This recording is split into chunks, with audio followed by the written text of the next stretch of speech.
بسم الله الرحمن الرحيم waxaan doonayaa inaan caawa halkan aan kala hadlo shacabka Soomaaliyeed meel kasta oo ay joogaan oo runtii walaac xoogan ka qaba xaaladaha taagan iyo mustaqbalka dalka sida aan marar badan aan u cadeynay waxaan diyaar u nahay in dalku doorasho ay ka dhacdo waqtigeedana ay ku dhacdo si nabdoonahay u dhacdo balse nasiib darro waxa caqabad ku ahaa dad gaar ah iyo dawladda shisheeye oo ujeedkoodu ahaa in dalka ay foodo ay ka dhacdo ama foodo la geliyo burbur iyo kala qaybsanaan dib loogu celiyo si uu u dhaco firaaq dastuuri ah annagu ka dawlad ahaan markasta waxaan diyaar u nahay ama aan u ahayn in la qabto doorasho aan shuruud ku xirnayn oo saldhigeedu yahay heshiisyadii hore loo gaaray ee 17 Sebtembar 2020 iyo talooyinkii ama tala bixintii guddiga farsamada ay ku gaareen magaalada Baydhabo 16 Febraayo 2021 waxaan bogaadinayaa dadaaladii nabadda ee ra'iisul wasaaraha iyo madaxweynayaasha Galmudug Hirshabelle Koonfur Galbeed iyo gudoomiyaha gobolka Banaadir anigoo soo dhaweynaya baaqyadii ay ka soo saareen arrimaha doorashooyinka haddaba si loo suurtageliyo qabashada doorasho ku salaysan heshiisyadaas aan soo xusnay waxaan ugu horeyn aan ugu baaqayaa dhammaan dhinacyada Soomaaliyeed in la joojiyo wax kasta oo dalka u horseedi kara xasilooni darro oo ay ka mid tahay siyaasadeynta arrimaha ciidamada kala qaybinta bulshada iyo burburinta hantida dadweynaha shacabka Soomaaliyeed ee sharafta leh waxaa maragma doonta ah in aan mar walba ayna garab taagnaayeen walina ay garab taagan yihiin ama ay garab taagan yihiin dawladnimada Soomaaliya waxaad muujiseen dulqaad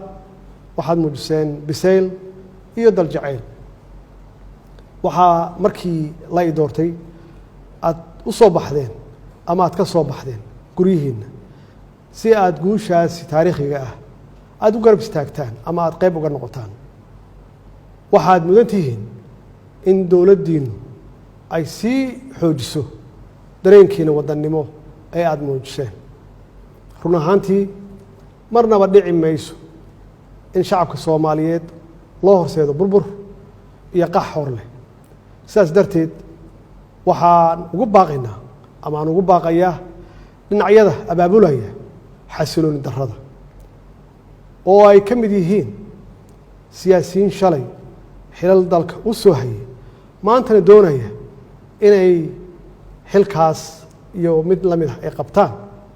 inay u horseedaan foodo si ay kursi ay ugu gaaraan maalmihii la soo dhaafay waxaa astaan cad ay u ahaayeen sharka iyo khayrka waxaa loo qaybsamay badbaadiye iyo barakiciye intii aanu noqon lahayn barakiciyaal waxaa aan doonaynaa inaynu noqonno badbaadiyaal danaha siyaasadda way dhammaan karaan ama way iska dhammaanayaan waxaase waaraya ciidda iyo calanka ummadda Soomaaliyeed ayagaana mudnaan kale waxyaabaha kale ee aanu isku hayno waxaan garawsanay inaan ka hortagno hagardaamo kasta oo lagu beegsanayo xasiloonideenna iyo badqabkeenna shisheeye badan ayaa maskax maal iyo muruqba ku bixinaya sidii ay u marhabaabin lahaayeen horumarka ummadda Soomaaliyeed si ay u helaan ama ay uga helaan dana u gaara annaguna waxaan ku dadaalnay inaan gaashaanka ku dhufanno waxaanu diidnay in dhalinyaradeenna laga dhigto xaabo la shito gacmahoodana lagu burburiyo nafta iyo hantida ummadda Soomaaliyeed shacabka Soomaaliyeed waxay caawa kala ogsoon yihiin ama kala ogaadeen cidda ka shaqeynaysa inaysan doorasho dhicin dowladnimada la burburiyo iyo cidda u hiilinaysa nabadda qaranimada iyo wadajirka ummadda Soomaaliyeed shacabka Soomaaliyeed ee sharafta leh waxay caawa ka marakacayaan ama ka marakaci doonaan dadka xukunka ku raadinaya dhiigga dhalinyarada Soomaaliyeed iyo kuwa ku qanacsan inay xukunka lagu kala wareego sanaadiiqda codbixinta walaalayaal maadaama aan ahay ilaaliyaha dastuurka ayna waajib igu tahay inaan isku dheelitiro heshiisyadii siyaasadeed ee hore loo gaaray iyo sharcigii u dambeeyey ee golaha shacabka uu meel mariyey waxaa maalinta sabtida aan hortagi doonaa golaha shacabka jamhuuriyadda federaalka Soomaaliya si dalka aan dib loogu soo celiyo hanaankii doorasho ee ay heshiiska ay ku wada gaareen dowladda federaalka ah iyo dowlad goboleedyada dowladda federaalka Soomaaliya waxay aaminsan tahay ama aaminsanayd welina ay xal u aragtaa in wadada kaliya ee furan ay tahay midda wada hadalka isqancinta isu tanaasulka iyo in lagu soo laabto miiska wada hadalka iyadoo la dhammaystirayo heshiiskii 17 Sebtembar iyo talabixintii guddiga farsamo ee Beedhabo ee Febraayo 16 2021 waxaan dhammaan saxiixayaasha heshiiskii 17 Sebtembar aan ugu baaqaya inay si degdeg ah la isugu yimaado si looga wada hadlo